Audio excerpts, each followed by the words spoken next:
Hey y'all, I'm Carrie, and this is Monstrous.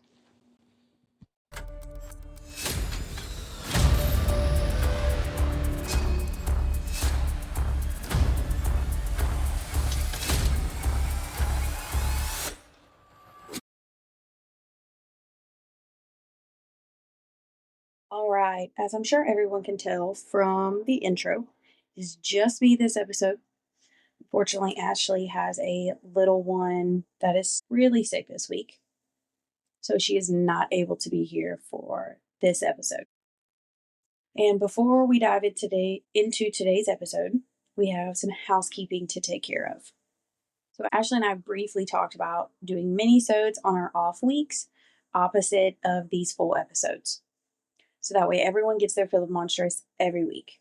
I do have some ideas, but before we decide to do this and put these into action, we have to decide how it's going to look, what we're going to cover, all of those things. But of course, before we figure all that out, we thought we should ask all of you what you want. These minisodes would be less true crime and be a little more spooky, mystical, and maybe even educational at times. It would be a palate cleanser of sorts in between our heavy hitter cases. We love doing these episodes, and it also gives us time to talk and hang out with our busy lives that we both have. But aside from that, we also value the opinion of all of you. And we want to ensure that all of you are getting something that you love. So, with all of that being said, I'm going to put up a poll on our Facebook page. And for those without Facebook, you can head over to either our YouTube channel or Apple Podcast if that's where you're listening, and leave a comment on this episode letting us know if you would like that mini-sode or not. You can even leave us a mini-sode suggestion if you would like. You can also email us if you aren't listening on Apple Podcast or on our YouTube channel. I'm going to put the link for YouTube, Apple Podcast, our Facebook page, as well as our email in the episode description for this episode, so that way they're easily accessible. So on to this week's episode. So last week we said that Ashley was going to do this episode all on her own, but of course with her not able to be here, we kind of had to do things a little different. And I decided, why not do something fun and something a little fit for the holiday season. As everyone knows, we've officially hit December, and Christmas is 2 weeks away as of the day this is released. So why not do a Christmas episode? But instead of just one, you're going to get 2 Christmas themed episodes this month. This week, we're going to do something way more fun since it follows our big Velisca case. And our next case will be kind of a heavy hitter as well. This one's going to be a little nice, a little naughty, cute, and spooky. But it's going to be fun and way chiller than our typical episodes. So for this episode, we're going to do a Christmas countdown. I have 24 creatures and characters that are either feared or celebrated throughout the month of December.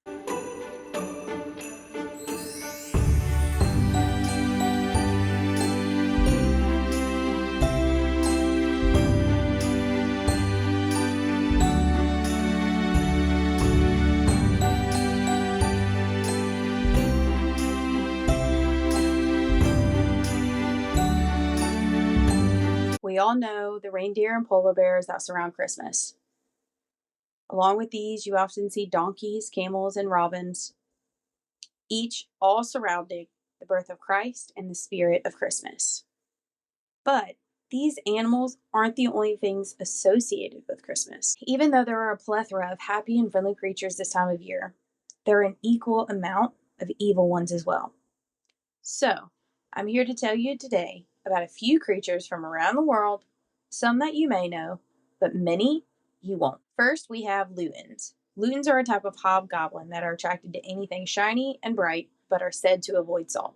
If you offend a lutin, or if the lutin itself is evil, it may cause minor problems for the homeowner, such as filling a shoe with pebbles or blunting a scythe. No big deal. Lutins are said to help Father Christmas deliver presents to children. So lutins are basically the French version of elves. On Christmas Eve, lutins help Father Christmas get down each chimney in order to leave those presents. Like many folklore from this area, they are a big part of the French folklore and culture. They are also believed to come from Lapland. Lapland is a region in Northern Europe that stretches across parts of Norway, Sweden, Finland, and Russia. These little creatures are known for playing pranks and being little mischievous beings, but they're also known for being extremely helpful. Our second creature on our Christmas countdown is an all-time Christmas favorite. He comes from the mystical town of Whoville with a heart 2 sizes too small. The Grinch is a green, fluffy, pear-shaped, pot-bellied humanoid creature with a cat-like face. He is the total opposite of the Who's in Whoville. He is mean-tempered, ill-natured, and is misanthropic, which means he has a general hatred, dislike, or distrust of the human species, human behavior, and just human nature in general. No one truly knows why he is this way, but the belief and what is stated in the novels and all of the movies is that the Grinch was born with a heart 2 sizes too small. The Grinch is one of Dr. Seuss's most famous characters. He is known for his role in an iconic 1957 novel, How the Grinch Stole Christmas. In this book, the Grinch, alongside his beloved pet Max, tries to spoil Christmas for all of Whoville. But one little girl named Cindy Lou Who wouldn't give up on him. And because of her, eventually the Grinch grows to love Christmas, and he sees all the joy that can come this time of year. And he even comes to realize that Christmas isn't always about what you get. Christmas doesn't come from a store. Christmas means perhaps a little more. The Grinch shows us all that not everyone loves Christmas. And he shows us that even the grouchiest of us can be brought to not just love the holiday season, but be cheered up. And all it takes is just a little kindness. So who is the Grinch without the classic and iconic Who's? The Who's are a species of fuzzy, microscopic beings who come in all different shapes, sizes, and colors. Just like the Grinch, they all live in a microscopic world, but instead of living on top of Mount Crumpus, they live in their tiny town of Whoville. The Who's are known for their love of Christmas, always holding on to their holiday spirit no matter what. The Who's and Whoville have all appeared in a number of TV shows, movies, and Christmas decor. Like several of our creatures today, you can see the Who's everywhere you look this time of year. If you see the Grinch, it's guaranteed you will see a Who somewhere. Now we have Tomties. Tomties, which are also called Nissi, are creatures that look a lot like garden gnomes. They come from Nordic folklore and are described as small human-like creatures that wear a red cap and gray clothes.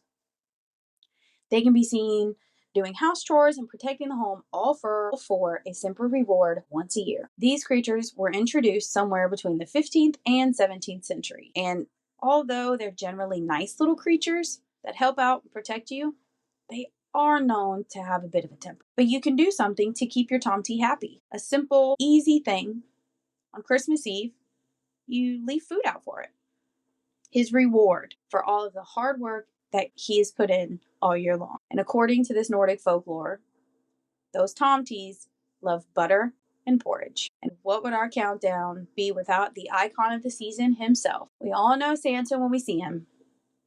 But for those that aren't sure what I'm talking about, Santa is most commonly depicted as an old, jolly, white-bearded man with a big pot belly. He's often seen wearing glasses, a red coat lined in white fur that also covers the collar and cuffs. He wears matching fur-lined red pants and a fur-trimmed red hat. He fashions a black leather belt and boots and is often carrying around a large red bag full of gifts. When he comes to leave presents for the children of the world, he loves to eat the cookies that are left out for him and drink a glass of milk with them. He accomplishes his goal of making and delivering these presents with the help of his trusty elves who live and work in his workshop at the North Pole. Originally known as St. Nicholas, Santa comes from Western Christian culture and is most often seen flying through the sky on his sleigh with his reindeer.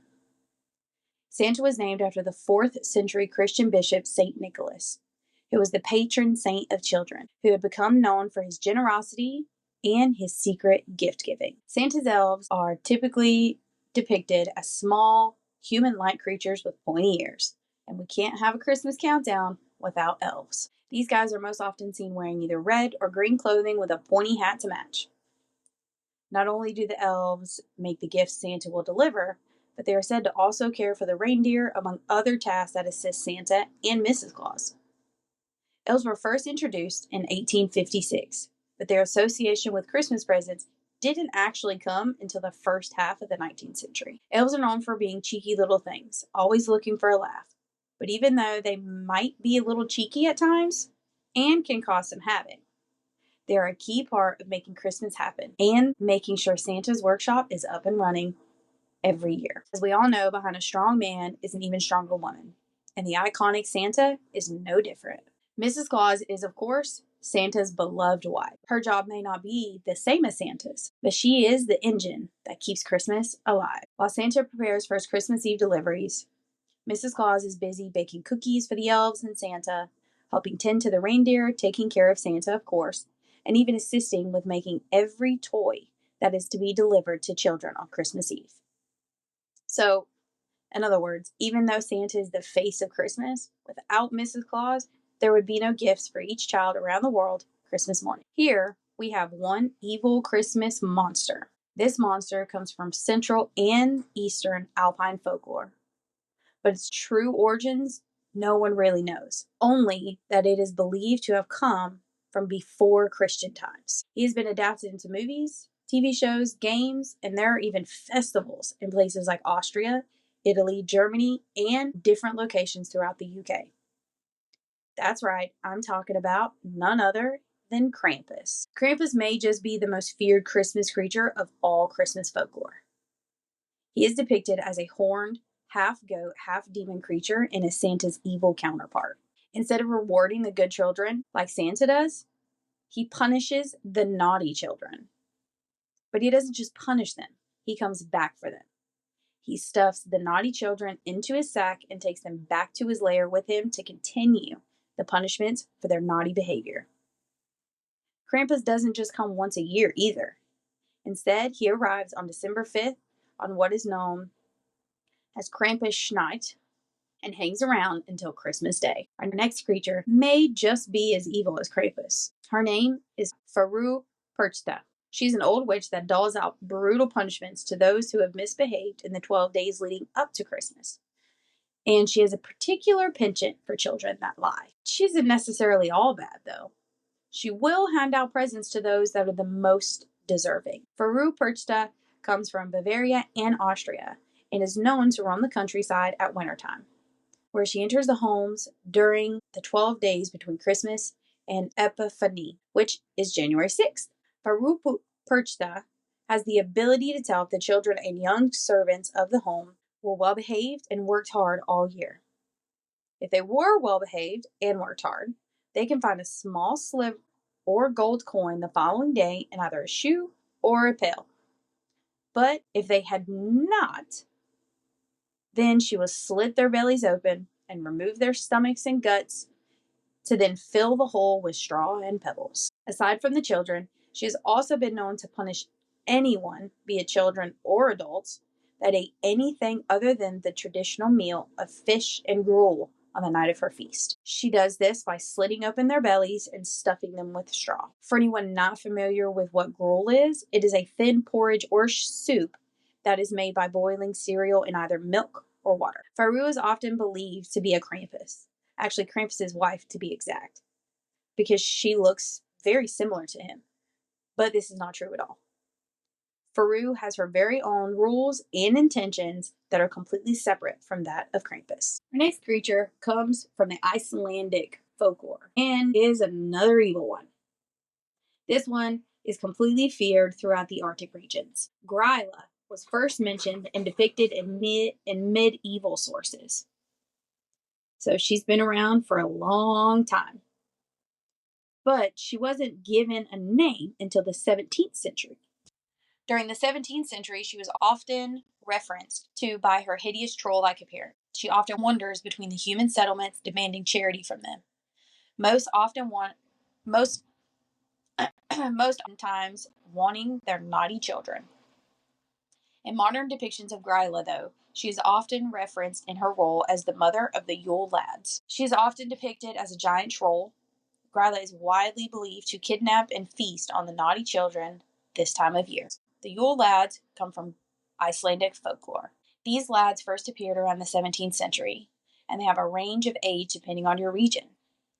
The Yule lads are actually the 13 sons of Gryla and her husband. They are known for their mischievous and prank-pulling deeds. They come down from the mountain they live on, one by one, for 13 nights before Yule, which is from December 12th to December 24th.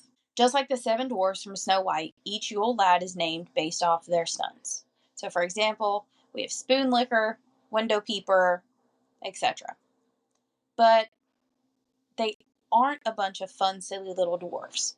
They are mischievous and major troublemakers. Pranks seem harmless and not that much a big deal, but their deeds are not as innocent as they may seem. Along with their pranks, they also steal and harass the population at the bottom of the mountain. Even though they harass these people and pull pranks, they do somewhat have a sweet side. They are known for leaving gifts for the children of the village down the mountain. But in order to get these gifts, though, children have to leave a shoe on a windowsill, which is where the Yule lad will visit and leave a gift behind. But if the child has been naughty, the lad will leave a potato instead. Our next creature is yet another member of Gryla's large troll family. This creature is also, of course, from Icelandic Christmas folklore. The Yule cat is said to lurk in the icy, snowy countryside during the Christmas season, which that's what cats typically do anyway, right? Well, this feline addition to the Yule clan is not your average 4-legged furry purring machine. It is instead a giant cat who feasts on anyone unless you have received new clothes for Christmas. So if you plan on going outside, make sure you wear those brand new clothes you got, or else the Yule cat might just get you. All right, we are halfway through with our Christmas countdown, and man, we have had some creatures and characters so far. But the best is still yet to come. From Scandinavian and Northern Europe folklore, we have the Yule cat. We have the Yule goat.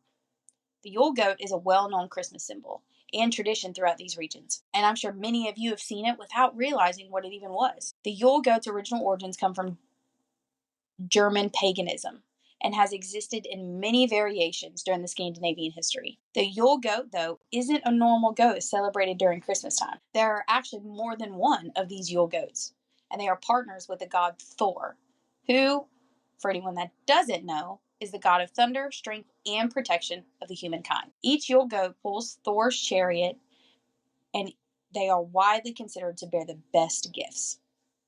The Yule, or Christmas goat, as it is often referred to as, is mentioned in many older Christmas songs that date back to the 19th and 20th centuries, before Santa ever really became established throughout Sweden. Our next creature, despite how she looks, is a nice one. Her name is La Befana, also known as babushka in Russia. She's a majorly loved creature this time of year, but she's also feared and mocked by children. She is a witch, but despite this, she is loved all across Italy and Russia. La Befana is an Italian folklore and a big part of their folk customs. Her real origins are unclear, because overall she has been neglected by scholars compared to other figures like her, both good and bad. In some parts of Italy, especially the central regions, mumming takes place on Epiphany Eve. Mumming is when people dress up to perform what are known as folk plays. Dolls of La Befana are made, epiphanies are burnt, and bonfires are often lit in her honor. La Befana is usually depicted as an old hag riding a broomstick through the air, wearing a black shawl and covered in soot because she enters homes through the chimney. She is most times seen smiling and carrying a bag or hamper that is filled with all the candy and goodies she will leave behind, along with coal that she leaves for naughty children.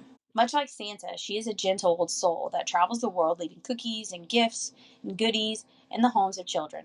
But instead of doing this on Christmas night, she delivers her gifts on Epiphany Eve, which is January 5th. La Befana can be seen in a few modern films and even a miniseries. These include the 1996 How the Toys Saved Christmas, the Italian Christmas fantasy comedy movie The Legend of the Christmas Witch, and the 2022 Disney Plus miniseries, The Santa Claus. Known around the world for his classic song and his bright, red, shiny nose, he is the most famous reindeer of all. Of course, I'm talking about Rudolph. Coming from the North Pole and leading Santa's sleigh through the stormy Christmas darkness, he is one of the most, if not the most, famous and loved Christmas character. Life, however, didn't start out easy for our beloved four-legged friend. He had to learn how to love himself and what made him different from those around him. Rudolph is the ninth and youngest of Santa's reindeer, but he is the most important. Rudolph first appeared in 1939, and his legacy has continued to grow from there. From songs, movies, and decorations, it is impossible to get through the Christmas season without encountering the mightiest Christmas creature of them all. Next, we have an all-time Christmas favorite. With his corn cob pipe and button nose, you know exactly who he is every time you see him. He has the ability to come to life through the magic of his hat and is known for his love of all creatures around him and, of course, his dancing. Frosty the Snowman was immortalized in a hit Christmas song written by Steve Nelson and Jack Rollins, and then sung by Gene Autry in 1950. In the western part of the world, Frosty the Snowman has become an integral part of the Christmas season. Like their previous song, Rudolph the Red-Nosed Reindeer, Frosty the Snowman was a hit, and since his introduction, he has been adapted into movies, TV shows, as well as other songs. All throughout the Christmas season, you can bet on seeing this happy, magical snowman face everywhere you look. From decorations to in-store shopping, Frosty can be found everywhere. Though our next creature has a rough, shod appearance, Belsnickel is one Christmas creature to love and adore. From German folklore, he comes 2 weeks before Christmas, and he warns the naughty children about misbehaving. For those that have behaved all year, he rewards them with little sweets. Despite him coming from German origins, though, he is actually celebrated all around the world, in places like Brazil, and he even made a brief appearance here in the U.S. Belsnickel is a man who wears furs and sometimes even a mask with a long tongue. He's usually seen all ragged and disheveled. His clothes are torn, tattered, and dirty. He carries with him a switch, which he is said to use in order to beat the naughty children as they're warning to misbehave. Our next creature is the friendliest Iceman around. Often referred to as Old Man Winter, Jack Frost is a spirit-like creature that leaves a shiver everywhere he goes. He brings all the ice and snow we see during winter, and because of this, he is often not liked. Starting in the 19th century, he has had several depictions, including how he looks, as well as if he is a hero or just a mischief maker. But before this, Jack Frost was believed to actually be a nice guy. But if you didn't bundle up, you could find out that he could be quite naughty as well. Many customs believe that Jack is the husband of Susie Snowflake. Susie Snowflake is a character from a song that was written by Sid Tepper and Roy C. Bennett. She's a snowflake with a personality all her own. And according to many customs, when Jack appears, she follows, leaving a trail of snow behind her. So, of course, we all know the ghosts of Christmas, thanks to the classic Mickey's Christmas Carol. And to start these ghosts off, we're going to start right here in the present, with the ghost of Christmas Present. Often depicted as a jolly giant, this ghost is believed to resemble Santa. But instead of wearing red, he wears a fur-lined green robe and holds a large torch to light the way. This ghost takes you around the current Christmas season and shows you that this time of year isn't about what you have, but instead what you make of it. Like the ghosts to follow, the ghost of Christmas Present came from Charles Dickens' 1843 novel, A Christmas Carol, when the three ghosts come to visit Scrooge to try and turn his outlook on Christmas around and give him a chance at redemption. Next, we have another ghost from Mickey's Christmas Carol. And, as I just said, we of course all know them, but one of them didn't have the correct name. That is the ghost of Christmas Yet to Come. And he is said to be one fearsome creature. Most likely the most scary ghost from Charles Dickens' 1843 novel is the ghost Yet to Come. He closely resembles the Grim Reaper, which is creepy all on its own. but he is also known for pointing his creepy, skinny hand towards the future and ruining your Christmas spirit by showing you what is still to come. The ghost of Christmas yet to come has been featured in countless movies and TV shows, including the 1951 film Scrooge, the 1983 film Mickey's Christmas Carol, the 1992 movie The Muppet Christmas Carol, a 1993 episode of Animaniacs, and many more. So the last on our list of Christmas ghosts is the ghost of Christmas past. This ghost is a very British Christmas creature. He is a white-robed figure. He has bright candle-like head beams that radiate light. This ghost is there to remind you of all of your wonderful Christmas memories. But unlike in the Disney Mickey movie, though, this ghost is often depicted as a childlike figure. Our next creature is part of the Slavic Christmas folklore. Ded Moroz is basically the Slavic version of Santa. But unlike our Western Father Christmas, he wears a blue fur coat and carries a magic staff, and he shows up later than our Santa here in the western part of the world. Rather than deliver presents on Christmas Eve, he appears and leaves gifts for children on New Year's Eve. He is often known as Grandfather Frost and is a very jovial Christmas character. Next, we have a long-haired beauty.